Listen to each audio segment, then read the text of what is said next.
thank you, everybody. Welcome. My name is Jack Oliver. I have the pleasure of moderating this panel, which to try to control these four gentlemen is not an easy task, but we'll try. I'm going to let each one of them introduce themselves. To my left is David. Go ahead. I'm Dave Bossie. I was the 2016 Deputy Campaign Manager for President Trump, and I'm a Fox News contributor and the President of Citizens United. Hello, everybody. I'm Michael Steele, a former Lieutenant Governor of the great state of Maryland and former Chairman of the Republican National Committee, currently a political analyst on MSNBC. And I'm Darrell, Issa, and until recently I was the last chairman to hold an Attorney General in contempt. And Corey, wow, it's loud. Yeah, wow. Corey Lewandowski, campaign manager to Donald Trump's presidential campaign for 2016. Well, Corey, we're going to start with you. Before we jump to the future, let's talk about 2020. And, you know, you and Dave, I have a tire mark on my forehead from you all running over us when I was chairing Jeb's campaign in 2016. But you all saw something in the country. You all saw something in the country that no one else did in 2016, and you ran a campaign that had never been run before. Give us your insight, both of you, on kind of 2020, what it looks like, how the president will react to running a campaign as a re-election, and what you think the issues that are out there that will be interesting for people to be focused on. Look, the 2016 election was one where most political pundits and prognosticators never thought Donald Trump was a real candidate or he had any opportunity to win. So by and large, he was the underdog for the entire race, leading right up until Election Day when the New York Times said he had a 1% chance to win on election morning. It's a very different race in 2020. Nobody is taking Donald Trump for granted. Nobody is saying that he can't win. Everyone understands that as the incumbent president, there are a number of significant opportunities that he has that we didn't have 4 years ago. He has unified the Republican Party wholly behind him. There's a significant integration now between the campaign and the RNC, literally working out of the same physical buildings. And on top of that, he will have the fundraising prowess, which we didn't have the privilege of in 2016. So when you factor all of those things, you see a very different operation from what was a meritocracy with a small group of people who are doing everything to what has now been described as potentially a billion-dollar campaign, you know, much more in line with, you know, the George W. Bush re-election effort of 2004. So, David, I'd love to get your thoughts. yeah, you know, exactly what Corey said, but, you know, part of it is in 2016, people underestimated Donald Trump. They really did it at their own peril, and I think you guys, that tire mark is Trust me, the tire mark is real. Is that, you know, they didn't, like Corey said, they didn't think he would get in the race. They didn't think he would officially file his financial disclosures, all of these things. And he did each one of those, and it was only at a time when he became the front runner did they all realize, oh my goodness, this is real. And he left them all in the dust. So this year and next year is going to be a lot different because he's not going to be able to just kind of be in the shadows a little bit and not be taken seriously. He is the incumbent. Mm-hmm. He'll be treated as such. The one thing he has in his favor is an economy, and I think everybody here understands the value of the economy and what he has with the GDP growth, the unemployment numbers, the rise in real wages for Americans across the country. We could go down the list, but this is a real economy and a real economic boom that he is going to get to run on. And it is very important that the president be able to articulate these things. And the other issue is we're going to be, hopefully in the next few months, done with this fake Russia collusion Mueller investigation. And once we get past that, then I think we'll be able to really allow the president to be able to talk directly to the American people about his record of accomplishments and what he's going to be doing in the future. Michael, to that point, you were the RNC chairman. The president and the team have taken a very focused approach on focusing on expanding their base, focusing on the states that no one thought they could win, Pennsylvania, Wisconsin, Michigan, to name a few. As the RNC chairman, you know those challenging races. How do you see, as Corey said, the RNC working together? What are the challenges that you think the president and his team face if you were sitting on the other side of the table with the Democrats? Well, let's start with the fact that what the team has done out of the political shop of the White House, coupled with the RNC, is something that we've not seen before, where there is a more holistic approach to the campaign. So there's a greater strength of coordination and all of that, and the RNC is fully behind that. I think a couple of challenges out there still will present themselves. One is you've got former governor of Massachusetts, Bill Weld, who's in the campaign. So then if it in any way he starts to try to make some noise with the RNC piece, in other words, I'm a candidate just like he's a candidate, so I should have access to certain resources and information as a candidate for the nomination of the party, irrespective of the fact that the incumbent is the current president, he's still a candidate. That could be a ticklish spot that I think the chairwoman could handle fairly quickly.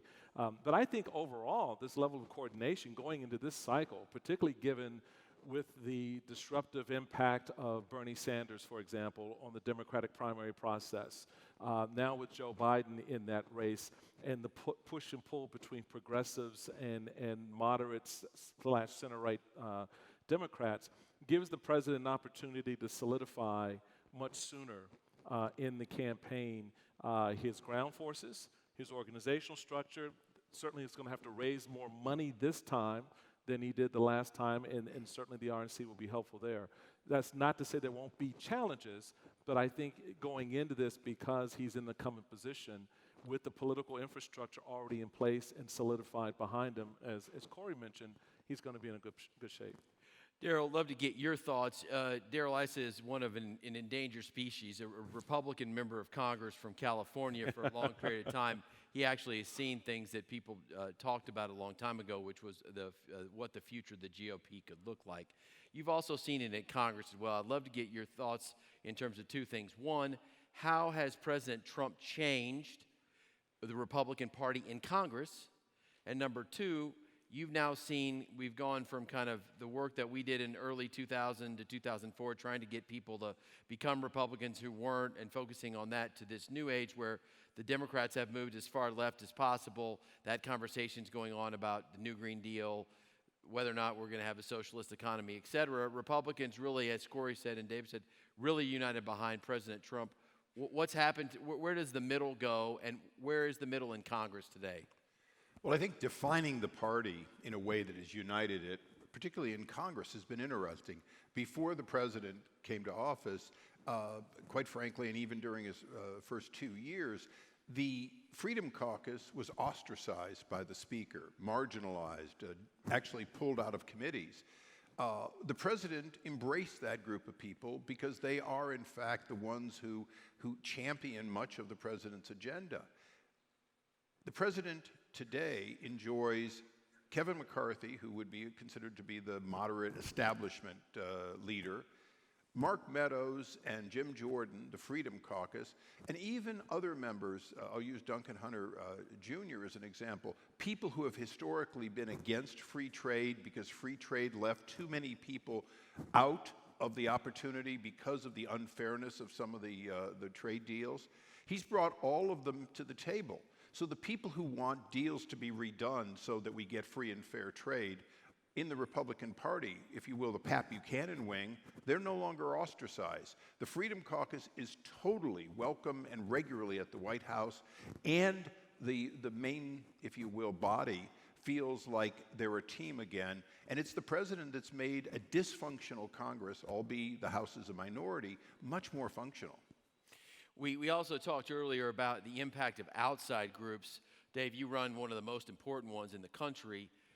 As we look at a news media that 24/7, people are getting their news on their phones, Twitter, what I like to say is this president has democratized news because you don't have to watch TV to hear it. You can hear it straight from him. How do you feel these third-party groups are going to play a critical role, not only in the campaign, but what's going on now in uncovering a lot of the things that are happening?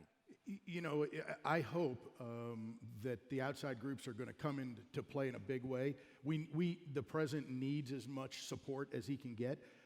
We need to make sure that our base, which is really what those third-party groups are, they're the NRA and other groups that really focus on their single issue voters that need to energize their base and turn them out in enormous numbers, enormous percentages to help this president get reelected. So I think that's the case. And, you know, if you look at Judicial Watch and my organization, we've been litigating for now about 5 years on these different issues using FOIA litigation to try to force out to the media the information about this fake Russian dossier, the Christopher Steele information. And all of the different aspects of that case have come from litigation through our two groups in a very big way.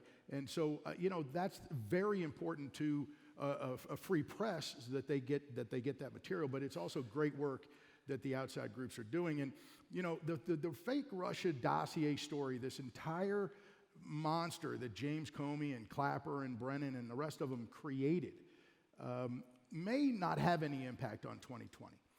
Maybe it does, but it really had an impact on 2018 in the midterms because we lost the House by very small margin. We lost a lot of races by very small margins, and I believe truly that event, that storyline, that the president was involved with the Russians and all of this thing, the collusion aspect, really impacted our turnout, really impacted their turnout by driving it up. So that's why we're trying to do what we're doing. You know, and Dave, one of the things that you're alluding to about the midterms that I think is crucial, when we look at decoding Trump and the GOP, when President Trump is on the ballot, he will drive turnout of Republicans in a massive way.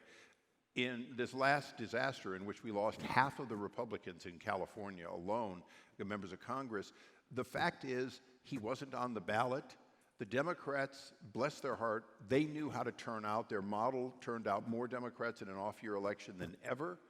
And we lacked some of that. That's not going to be the case in 2020. In 2020, the president, you know, the breaking news will always be on both MSNBC and Fox. The president tweeted the following. The coverage may be different, but the breaking news is guaranteed to be the president. I'd have a slightly different look at 2018, having done 2010 and that cycle. I think I disagree with you a little bit, David, in the impact of the dossier and all that. I don't think that was really front and center for the vast majority of voters out there. It's an element for sure. I would also say Trump was on the ballot. He was not on the ballot necessarily for Republicans, but he certainly was on the ballot for independent voters and for certain constituencies on the Democratic side. So let's not sort of gloss over the fact that there is a significant portion of the country still that is in any given cycle making its mind up about Donald Trump. And so that is something that is going to be a factor going into 2020, where the president will physically be on the ballot, as it was, I think, in 2018, how voters took in the first 18 months of his administration, how they responded to that, how the Democrats quite successfully created narratives, individual narratives in key congressional districts around the country, whether it's around health care or some other issue, that helped animate that base and draw them to the polls sort of beyond Trump. I think were also some variables that come into play. So when you go out and you look at the polling on the Russia storyline, it is not in the top 5 of what's motivating and animating voters out there. It's not even necessarily in the top 10, depending on the poll. I think that there are other elements, though, that the party needs to be cognizant of, and that is how the country is hearing what the president tweets, how the country is receiving the policy initiatives, whether it's the tax cuts, whether it's other things. All of that stuff is a part of the play, irrespective of what Fox and MSNBC does, and irrespective of what the political parties themselves do at the end of the day. Well, yeah, but Jack, you have to remember, look, historical perspective, Barack Obama lost 63, Bill Clinton lost 63 seats. Barack Obama lost 54 seats in his first midterm, natural. Right? And so if you look historically, right, the incumbent president in his first term always, other than three times. Mine. Right? Yeah, right. And you did defy gravity. With George W. Bush, part of the reason that they didn't lose seats was the 9/11 tragedy that brought the country together, and they want to make sure that the country stayed on an even keel. But when you look historically over the last 100 years, incumbent presidents usually lose seats in their first 2 years in office. Donald Trump actually gained seats in the U.S. Senate, which I know we had a fantastic map. Yep. Right? The best map probably since the direct election of U.S. senators for Republicans, and they could have done better. And I think if Donald Trump was on the ballot, we would have probably won in Montana. We probably would have had a much better chance of winning in West Virginia.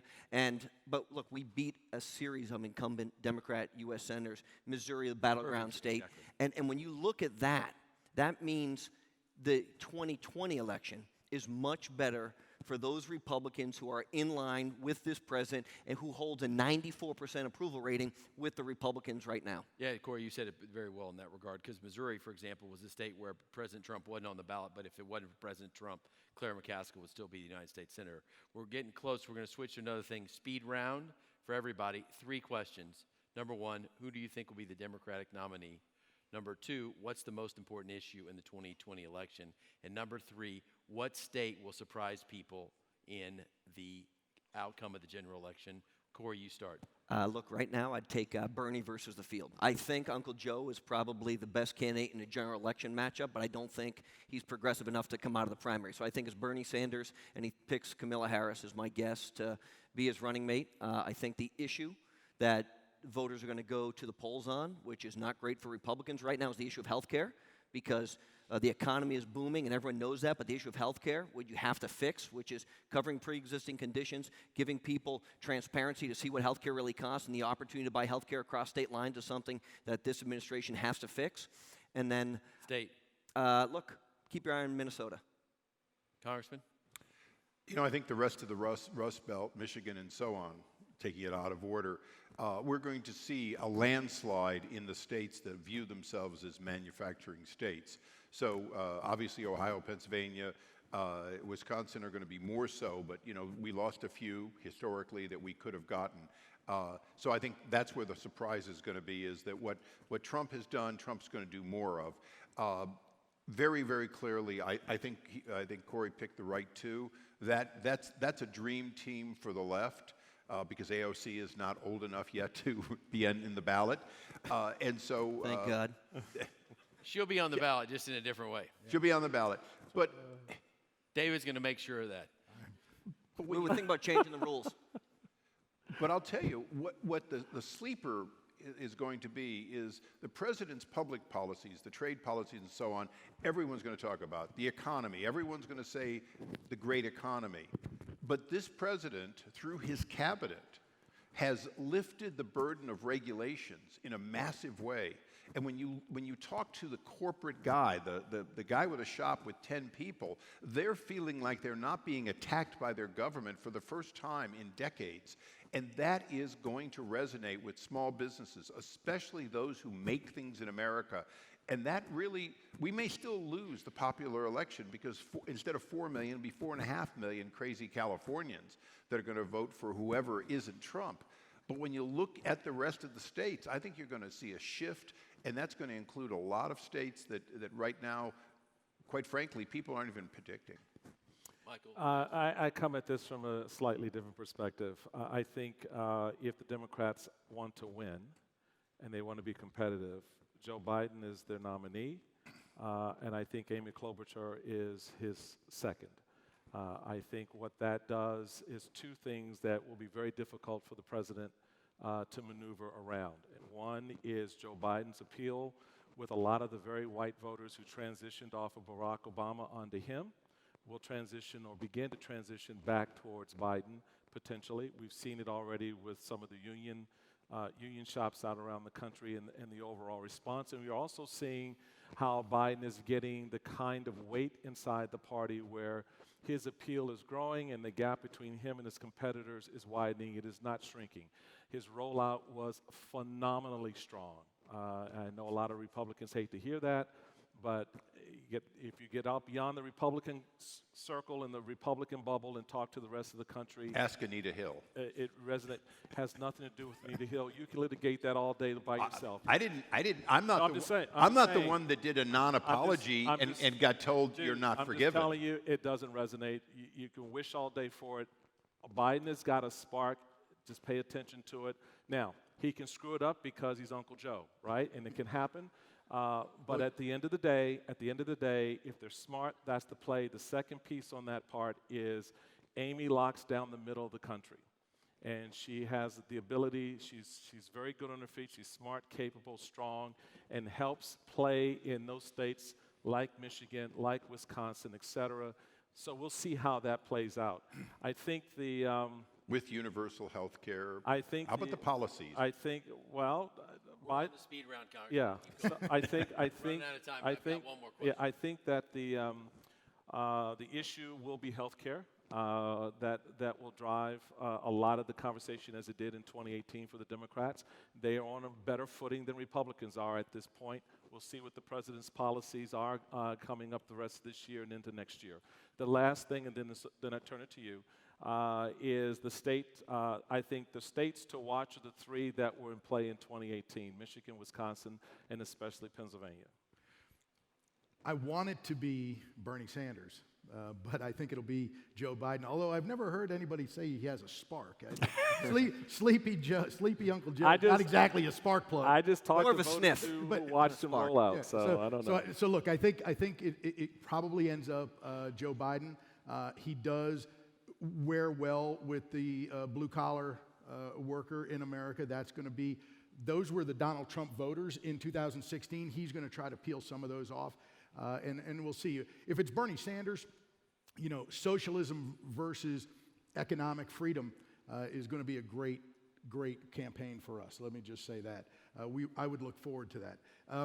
On the states, you know, this is one of the things that I did. I think, what Michael just said is Pennsylvania, Michigan, Wisconsin are clearly on the grid.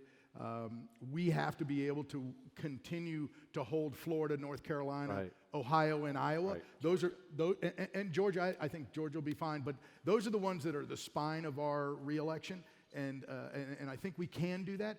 I think the issues are potentially going to be, I think healthcare is going to be a big one, but I think foreign policy, as we see a lot of activity around the world, we have a battleship.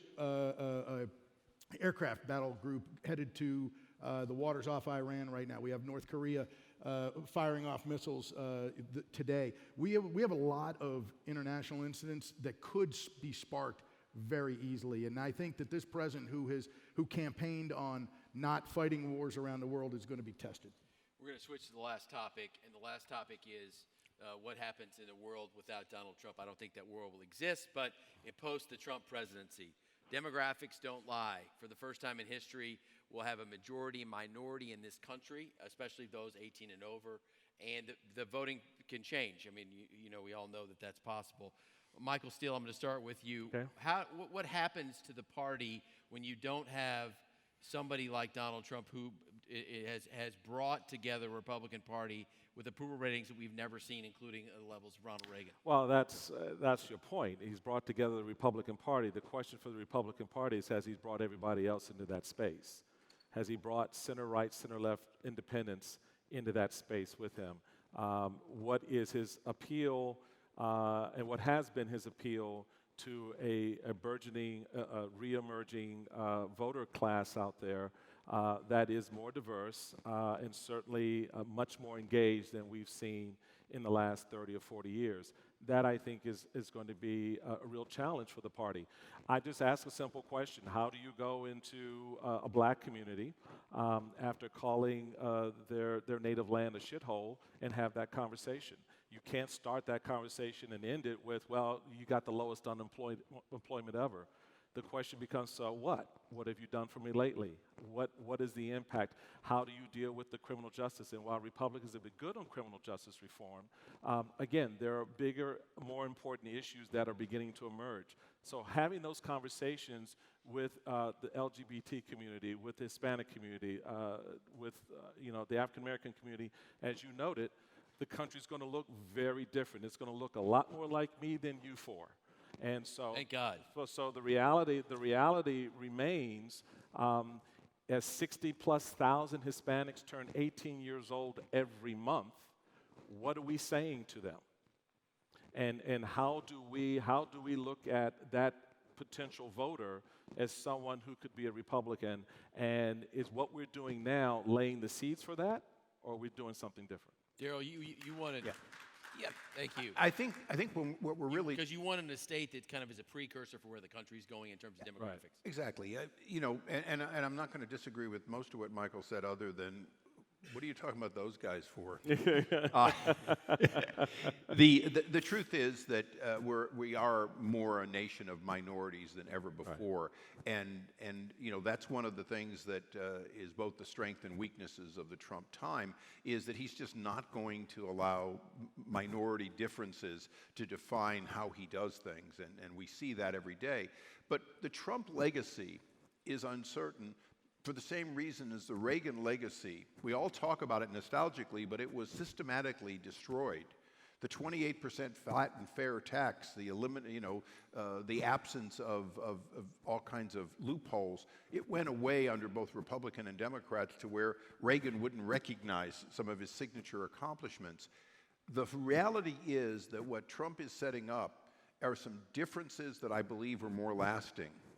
The re-engagement of the working class into the Republican Party, the decision that we are not the party of free trade, we're the party of fair trade, the decision that the Marshall Plan had to have an end, and if we're going to help other countries, we're first of all going to help ourselves with those who should be free and fair traders. The idea that Europe continues to be treated as though they're still recovering, or that China, in fact, was getting, as a few months ago, was still getting foreign aid from the United States and preferential treatment in hundreds of ways.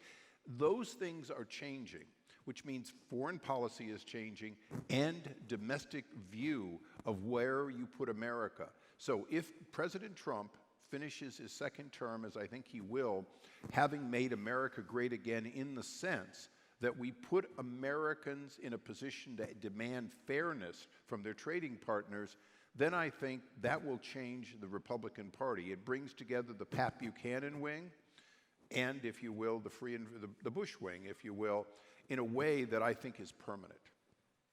Corey? You know, I think when Trump leaves office, you're going to have to go back to the very basics of the Republican Party, which is smaller government, lower taxes, less regulation. Has been the hallmark of the Republican Party that they've gone away from for too long. Look, the Republican Party is supposed to care about the debt and the deficit, and that's all gone by the wayside, because now we're the party which has been convenient to spend big and make sure every pet project gets funded to every congressman, every senator in every congressional district around the country. And we can't continue, either as a party or as a nation, to keep passing that debt down to the next generation, because it's unsustainable. And so, look, when Donald Trump is done, I think we're going to have to relook at the way we message things. And I can tell you, when I ran the campaign, and maybe it was a mistake, maybe it wasn't, but it worked out pretty well. We didn't have specific individuals who would only speak to specific demographics, because I don't believe that. I don't believe you can only talk to the African-American community if you're African-American. I don't believe you can only talk to the, female community if you're female. I don't believe that. And Donald Trump had a very simple message, right? Which was, make America great again. And you could read that any way you wanted. And whatever that meant to you was what it meant to you, without a definition of what that looked like. So I think after Donald Trump leaves, there has to be an opportunity for Republicans to talk holistically to everybody about how great our country can be, that we are not the police force of the world, that we have to take care of our people first, and we have to do something that is going to have a lasting impact for future generations. And I think if they do that, and the converse of that is the Democrats believe in socialism, then it doesn't matter, because it's a clear differentiator, and you go back to deciding what is best for you and your family. And I think if that's the case after Donald Trump has gone, both pre and after, it's a long-lasting impact. That's particularly after the additional 8 years of the Pence administration. Yeah, just very quickly, because they all touched on a lot of it. I don't need to repeat it, but I think the economic prosperity message really resonates with every single American. It doesn't matter who you are, where you're from, your background, race, creed, gender. It just doesn't matter. Economic prosperity, economic opportunities. Jack Kemp's hope, growth, and opportunity society that he believed so deeply in the 70s and 80s and made a huge impact with.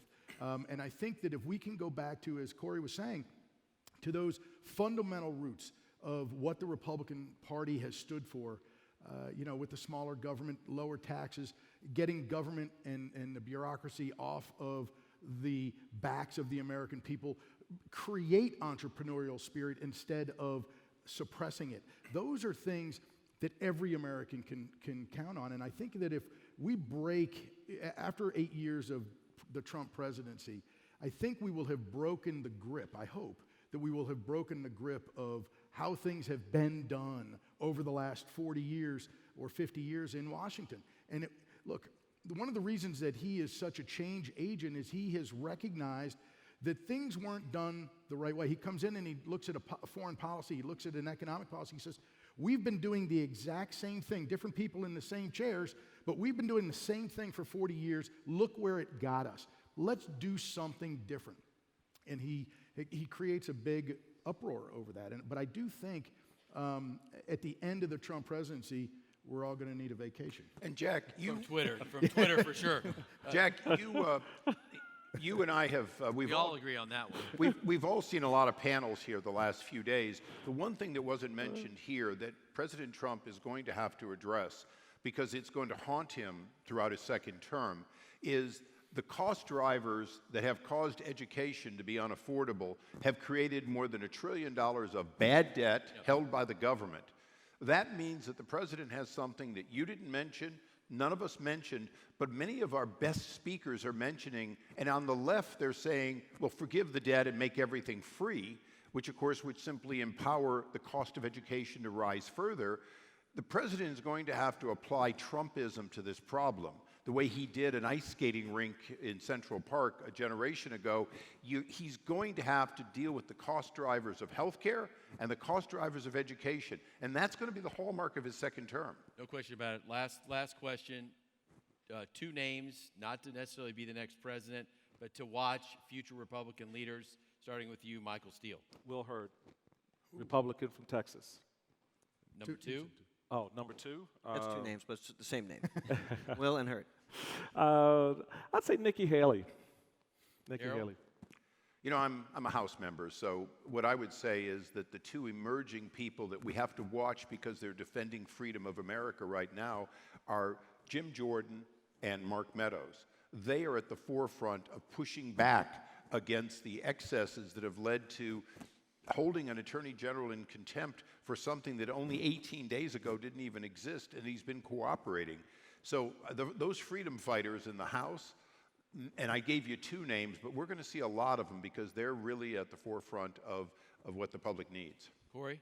Mike Pompeo, his career is nowhere close to over. He has been a shining star in this administration. He has a big future ahead of him. And I'd keep an eye on the governor of Kentucky. If he gets through this election, Matt Bevin has a real opportunity of a very brash way to have a big impact.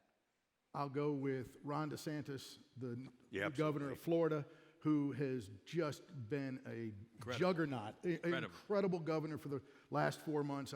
He's got a huge future ahead of him.